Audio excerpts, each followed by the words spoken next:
എൻ്റെ മോനെ, what a match, what a comeback. Sanju Samson, ഒന്നും പറയാനില്ല. ഇന്നത്തെ മാച്ച് കംപ്ലീറ്റ് സഞ്ജു സാംസന്റെ ഷോ ആയിരുന്നു പറയാം.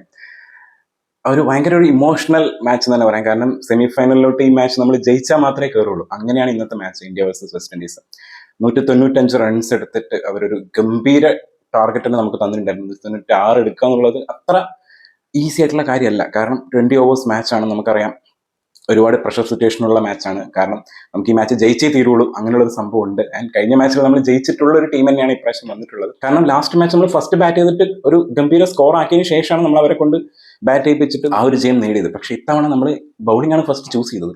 ആൻഡ് അവർ 195 റൺ എടുക്കുകയും ചെയ്തു. നമ്മൾ ബോൾ ചെയ്ത സമയത്ത് നല്ല അടി വാങ്ങിയിട്ടുണ്ടായിരുന്നു, അത് വേറെ കാര്യം. പക്ഷെ എന്നാലും ബാറ്റ് ചെയ്ത സമയത്ത് സഞ്ജു സാംസൺ വന്ന് ഫസ്റ്റ് മുതലേ ആ ഒരു ഗ്രിപ്പ് കാണാൻ പറ്റി ഇന്നത്തെ ബാറ്റിങ്ങിൽ. കാരണം അല്ലെങ്കിൽ നമ്മൾ സഞ്ജു എടുക്കുന്ന ഓരോ ഷോട്ട്സ് ഉണ്ടാവില്ല, ചില ഷോട്ട്സ് നമ്മൾ കാണുമ്പോൾ നമുക്ക് തന്നെ ഒരു പേടിയാണ്, ഇത് എങ്ങോട്ടാണ് പോകുന്നത്, ക്യാച്ചിലോട്ട് ആയിരിക്കും എന്നുള്ള ഒരു പേടിയൊക്കെ ഉണ്ടാവാറുണ്ട് കഴിഞ്ഞ കുറച്ച് മാച്ചസിലായിട്ട്. പക്ഷെ ഇപ്പോൾ ഈ വേൾഡ് കപ്പിൽ കളിക്കാൻ തുടങ്ങിയിട്ടുള്ള സഞ്ജുവിന്റെ ഒരു മാച്ചിന്റെ സ്റ്റൈൽ എന്ന് പറയുന്നത് ശരിക്കും 3 ചാൻസ് ഇതുവരെ കിട്ടിയിട്ടില്ല. അതിൽ ആദ്യത്തെ 2 മാച്ചിലും ആള് ആ ഒരു ടീമിന് വേണ്ടിയിട്ടുള്ള ഒരു കോൺട്രിബ്യൂഷൻ കൊടുത്തിട്ടുണ്ടായിരുന്നു ബാറ്റിംഗ് എന്ന്. പക്ഷെ ഇന്നത്തെ മാച്ചിൽ ആ ഒരു നിന്ന് കളിക്കുന്ന സഞ്ജു സാംസൺ, ആ ഒരു ഭയങ്കര ഒരു മെച്ചോർഡ് ആയിട്ടുള്ള ഒരു സഞ്ജു സാംസന്റെ ബാറ്റിംഗ് ആണ് കണ്ടത്. കാരണം ആളുടെ ഇന്നിങ്സ് കണ്ടാൽ തന്നെ അറിയാൻ പറ്റും, 97 നോട്ട് ഔട്ടാണ്, 5 വിക്കറ്റ് ഓൾറെഡി ഇന്ത്യയുടെ പോയി. സ്റ്റിൽ നമ്മൾ ചേസ് ചെയ്ത് ആ മാച്ച് ജയിച്ചു.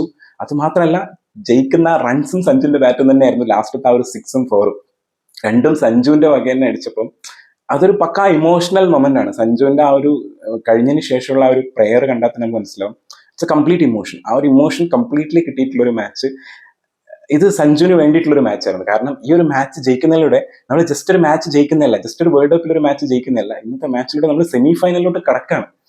ആ കടത്തി കൊണ്ടുപോയത് നമ്മൾ സഞ്ജുവിന്റെ കൈ കൊണ്ടാന്നുള്ളതിൽ, അല്ലെങ്കിൽ സഞ്ജുവിന്റെ ബാറ്റ് കൊണ്ടാന്നുള്ളതിൽ ഒന്നും പറയാനില്ല. അതൊരു പ്രൗഡ് മൊമെന്റ് ആണ് ആസ് എ മലയാളി. കാരണം ആ മാച്ച് കഴിഞ്ഞ സമയത്ത് നമ്മുടെ ഡഗ് ഔട്ടിൽ ഇരുന്നിട്ട് എല്ലാവരും സ്റ്റാൻഡിങ് ഒവേഷൻ കൊടുത്തതും, പിന്നെ അതുപോലെ സൂര്യകുമാറിന്റെ ആ ഒരു റെസ്പെക്ട്, പിന്നെ അതുപോലെ സഞ്ജു സാംസന്റെ ആ ഇമോഷണൽ മൊമെന്റ് എല്ലാം കാണുമ്പോൾ നമുക്ക് മനസ്സിലാവുന്നുണ്ട്, ഇറ്റ്സ് എ കംപ്ലീറ്റ് ഇമോഷണൽ.